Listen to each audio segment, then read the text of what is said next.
Kayo po ba mga bossing ko ay isa sa mga nakakapansin na ikaw ay paborito ng kamalasan at kailanman na hindi ka malang sinuwerte? May mga bossing ako na ganyan po kung dumaing mga bossing. Mainam na iwasan nyo yung mga ganyang salitain dahil hindi po yan makakatulong para kayo makatrak ng swerte bagkos ay wini-welcome po ninyo ang kamalasan or kahirapan. Ngayon pa mga bossing, ito pong aking buto na hawak na ito mga bossing ko ay mustard seed.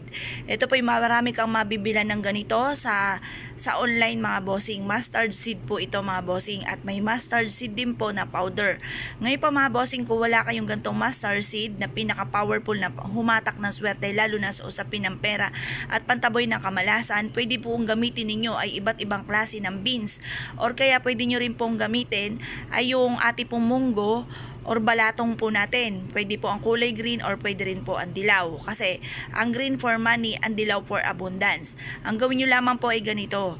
Pagka meron na kayong ganitong mustard seed or kung ano man beans na meron po kayo, ay mainam na humanap po kayo sa may silangan at ang mga taguan ng inyong pong pera ay ilabas nyo po. Alisin nyo muna ang laman at baka may makatanaw po sa inyo.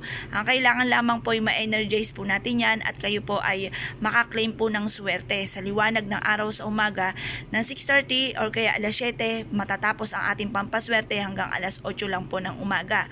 Ang ganyang oras ay for healing at swerte rin po yan pagdating sa usapin ng pera. Ang gagawin nyo lamang po mga bossing, ibulong nyo sa mga beans or sa mustard seed ang lahat ng mga nais po ninyo na makamtan sa buhay, lalo-lalo na tungkol sa usapin nga po ng pera.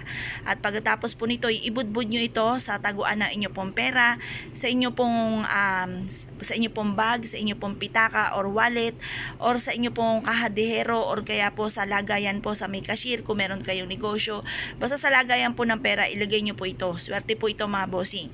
Kasi ito po mga bossing ko ay walang pahirapan na magpadami. Mabilis yan dumami na inihahalin tulad sa mabilis na pag-asenso or mabilis na pagyaman. Kaya kung kayo pinaniniwala sa mga gatong mga pamamaraan, lumarga na po kayo mga bossing at ayudahan nyo ito lagi na salitay ng mga magaganda at i-mindset nyo na kayo po yung magtatagumpay. Kaya kung kayo pinaniniwala sa mga gatong mga pamamaraan ay siya lumarga po kayo at subukan nyo po itong gawin.